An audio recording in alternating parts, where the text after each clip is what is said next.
Hello, welcome back to a Spiritual Ascension, my 5-year journey.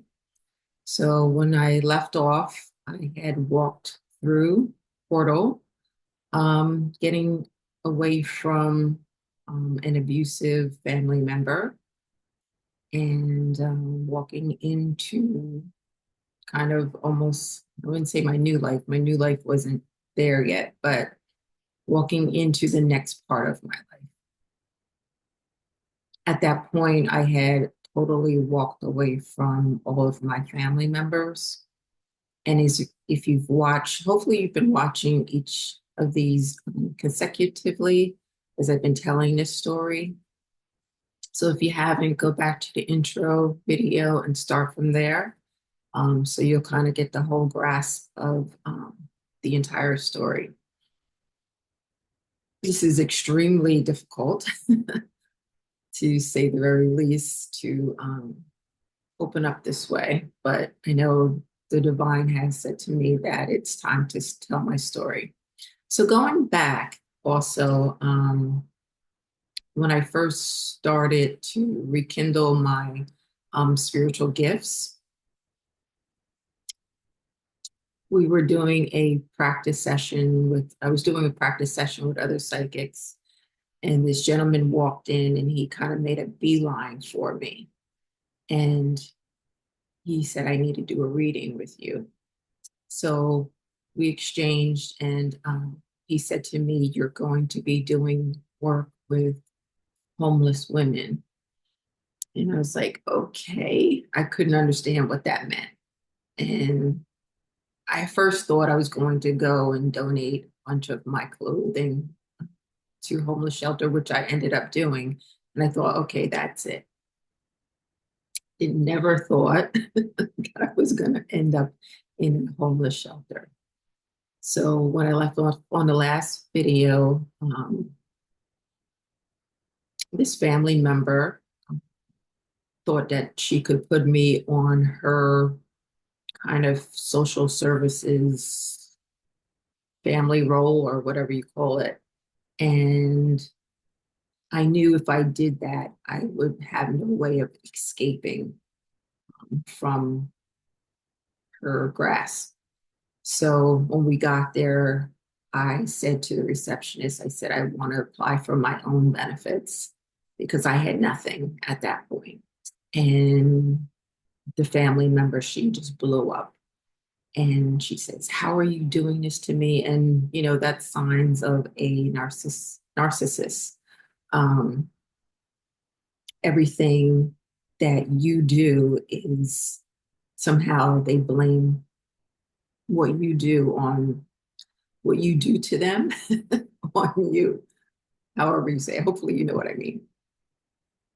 And I didn't see it for a long time. I knew this person for a very long time and did more, way more than I should have. So, is my last video was titled I Walked Through This Portal Away from This Family Member and now was able to escape. Because for so long I was like, how am I gonna, it was 2.5 years at that point. How am I going to get out of this situation? So, and of course, coming from a Wall Street job, making so much money, and all of that was gone now. Um, Helping her out, uh, just trying to survive for that time. And I had nothing. I had no home to go back to. I only had my belongings that I had taken. My whole storage unit was given up. I lost everything in that. And, but understand too, as hard as that was, that I wasn't supposed to take any of that stuff with me. So all of that stuff was, all of the things that happened to me was supposed to happen on purpose so that I could move into my new life. That hurt like hell that I had to lose everything. And I wasn't even done losing stuff at this point, but um, it was meant to be. And I look back now and I understand that I had, I I'll get to that. But anyway, they had told me I had filled out all my paperwork to receive benefits.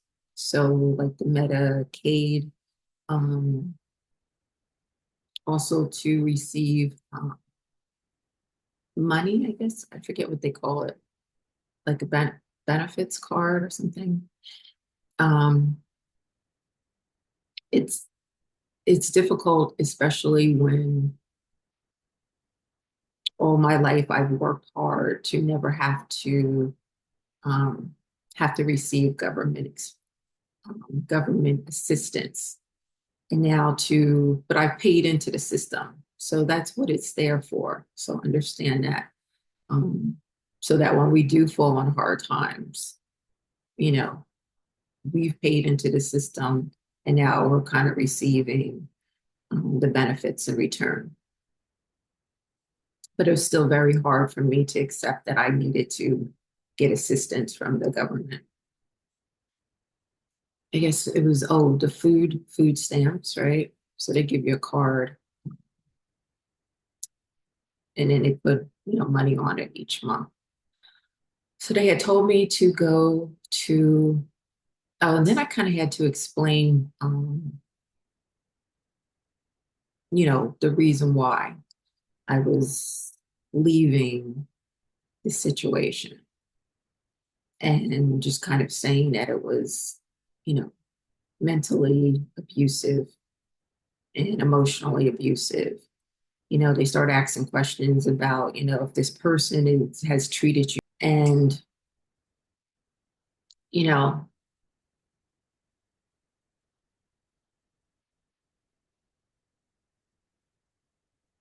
that's a hard thing.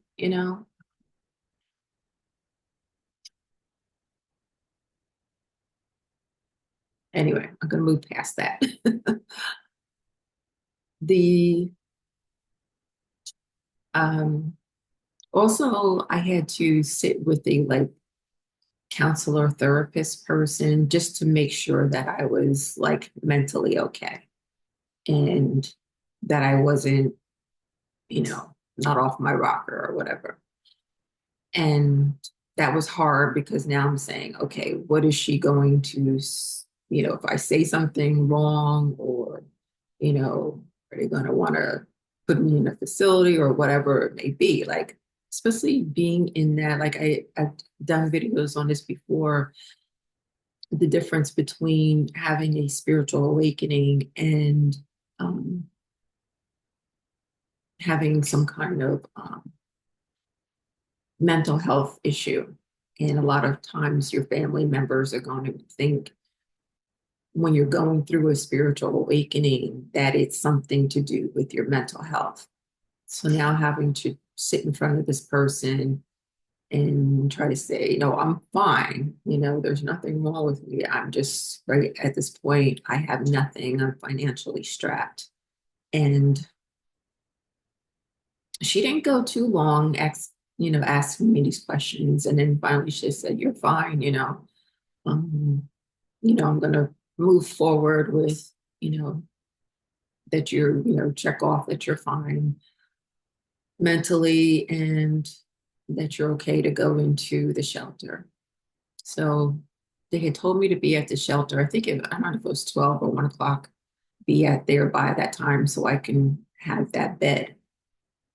And I got there somewhat before that. I think I had gone to a Dunkin' Donuts trying to just sit.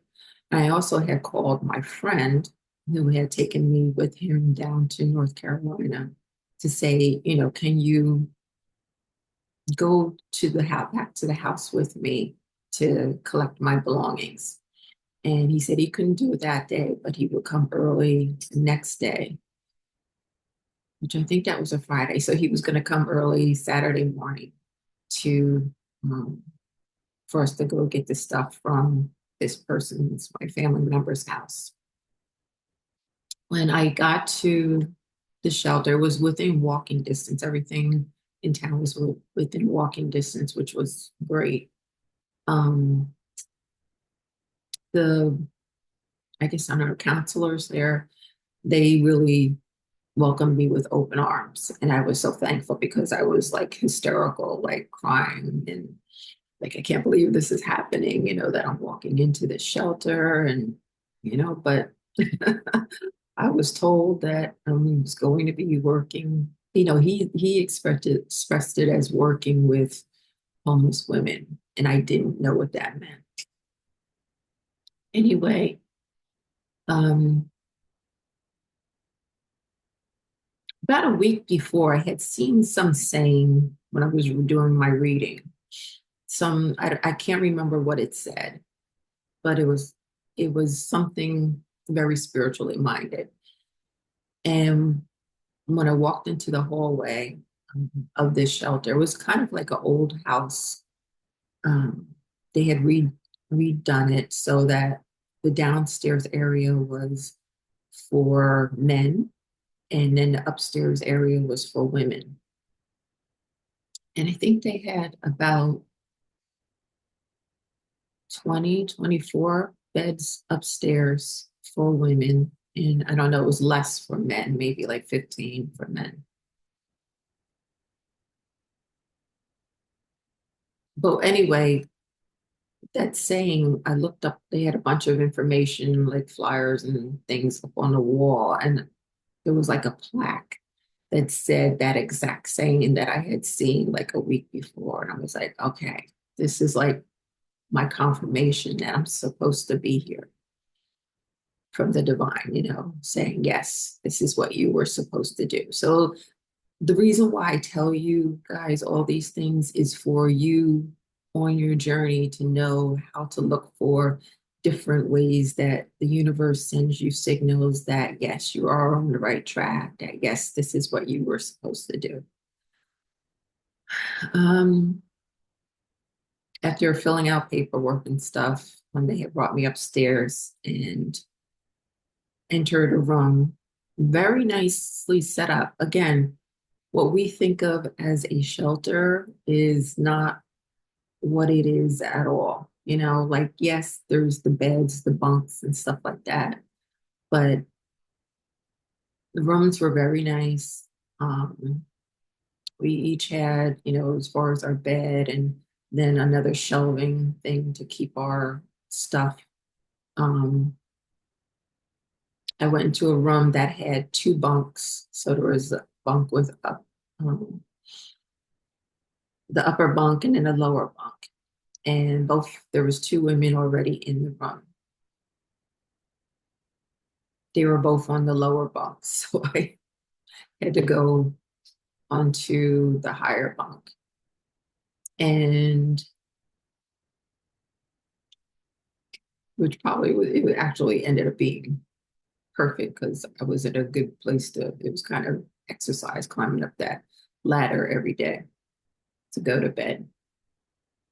Um, the women seemed, nice. I had no expectations of what, I was going to encounter from things that, you see and you kind of get this image of that this is going to be a horrible experience dealing with women. I'll go more all into, what my experience was then in the next video. But they kind of gave me a tour where there was a kitchen area with dishes and cabinets to each person had their own cabinet to put their food. They had three refrigerators, I think, or two refrigerators. I forget, but each person had their own shelf, um, table in there, and then there was a big open kind of like living space, um, where there was a TV and there was a table in there, couch, some chairs, and just like an open area to sit and kind of congregate. And it actually was really, really nice. I was really surprised. Um, I was kind of drained. Also, I didn't have any clothes.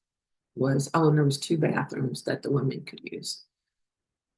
I had the clothes that I had on that day. So the reasoning too, I wanted him to take me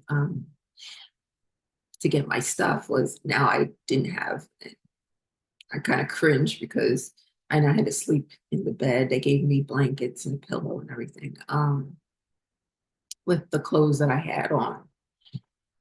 So I had a peaceful night. I was so exhausted, like mentally and physically and emotionally exhausted from everything that had just happened that day and kind of just crashed for the rest of that evening. So I'll go more into what happened for the next couple months as I stayed there to try to get back on my feet. Okay, in the next video, please like, share, and subscribe. Thank you so much for following my story. If you would like to talk to me about your own ascension journey or spiritual awakening, anything spiritual, there's a link to spend time with me below. Also, I've done several courses on the ascension journey, and that link is below. Okay, and I'll see you in the next one.